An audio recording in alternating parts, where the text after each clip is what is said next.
আসলে সত্যি কথা কি, আজকে যে আমি এখানে আসলাম বা আপনাদের সম্মুখীন হলাম, এখানে অনেক ভাইরাই আমাকে কল করে বলেছে যে আপু, আপনাকে নিয়ে যেটা বলা হচ্ছে এটা প্রত্যেকটা ছেলেরই ইমোশন।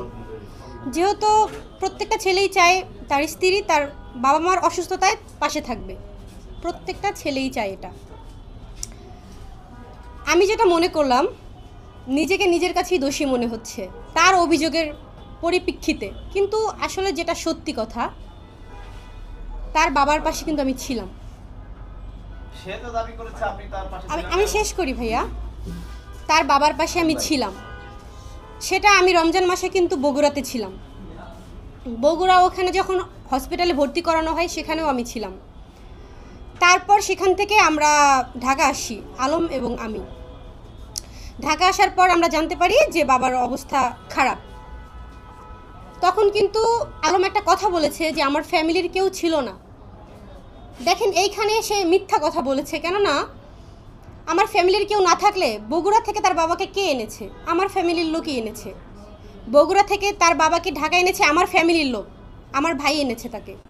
আমার ভাই ড্রাইভ করে গাড়ি নিয়ে গিয়ে তাকে নিয়ে আসছে। তো ঢাকা আনার পর কিন্তু হসপিটালে ভর্তি করানোর সময় আমিই ছিলাম সাথে। ঢাকা এনে যখন হসপিটালে ভর্তি করানো হয় তখনও আমি ছিলাম, বগুড়াতে আমি ছিলাম। তাহলে তার বাবার সাথে আমি, তার বাবার দেখাশোনা আমি কিভাবে করলাম না? তাছাড়া আর একটা বিষয় আপনারা খেয়াল করেছেন, তার বাবার অসুস্থতার বিষয়টা ফার্স্ট অফ অল আমিই কিন্তু সবাইকে জানাই, সবার দেশবাসীর কাছে দোয়া চাই। আমার মাধ্যমেই কিন্তু অনেকেই জেনেছে যে তার বাবা অসুস্থ। সেটা হচ্ছে আমার আইডির মাধ্যমে আমি পোস্ট করি যে আলমের বাবার জন্য সবাই দোয়া রাখবেন, সে অনেকটা অসুস্থ। তাহলে আমি তার বাবার পাশে ছিলাম না কিভাবে বলেন?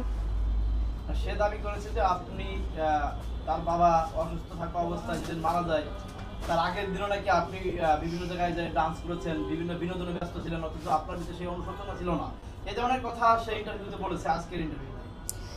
আসলে হয়েছে কি, আমি যখন বাবাকে হসপিটালে ভর্তি করিয়ে বাসায় আসি, বাসা থেকে আমি হসপিটালে গিয়ে দেখি সে আসলে এখন বর্তমানে পরকীয়ায় আছে। ঠিক আছে, সে পরকীয়ায় লিপ্ত আছে। সে ওই পরকীয়া নারী হচ্ছে হসপিটালে। আমার শ্বশুরকে আমি হসপিটালে ভর্তি করিয়ে রেখে বাসায় আসছি। বাসায় এসে আমি রান্না করে সেই হসপিটালে গিয়ে দেখি সেইখানে অন্য নারী। তাহলে কোনো নারী কি সেইখানে থাকতে পারে বলেন?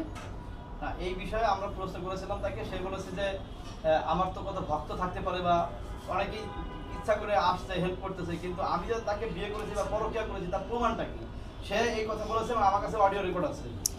প্রমাণটা আসলে আমি নিজেই, কারণ তার তার ওয়াইফ, আমি তার স্ত্রী, আমি তো তার সব খবরই আমি রাখি, তাই না? যেহেতু আমি তার স্ত্রী, আমি তাকে এই বিষয়টা নিয়ে বহুবার তাকে বলছি যে দেখো, তোমার প্রথম স্ত্রী চলে গেছে, দ্বিতীয় স্ত্রীও চলে গেছে, আমি কিন্তু তৃতীয়, তুমি সেভাবে চলো। হ্যাঁ, আমি 3 নাম্বার স্ত্রী, তুমি সেভাবেই চলো যাতে 4 নাম্বার স্ত্রী তোমার করতে না হয়। কিন্তু সে 4 নাম্বার স্ত্রীও রেডি করে বসে আছে। তাহলে সে পরকীয়া করলে দোষ নেই, আর আমি কাজ করলে দোষ? আমি তো কাজই করেছি, আমি তো আর পরকীয়া করিনি।